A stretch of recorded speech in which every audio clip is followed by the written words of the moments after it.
शहर गुन्हे शाखा युनिट 1च्या पथकाने धडाकेबाज कारवाई करत लाखो रुपयांचा गांजा जप्त केला असून शाहरुख शहा, रफिक शहा यांच्या मुसक्या आवळल्या आहेत।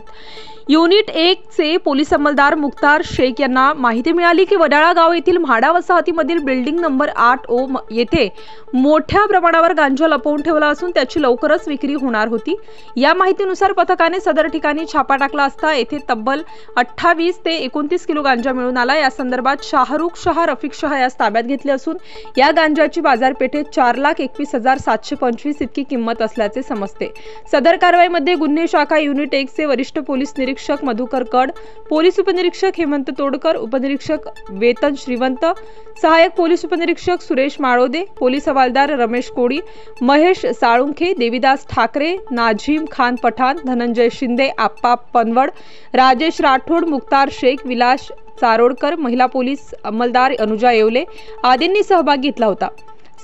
सदर आरोपी विरोधात इंदिरानगर पोलीस ठाण्यात गुन्हा दाखल करण्यात आलेला आहे।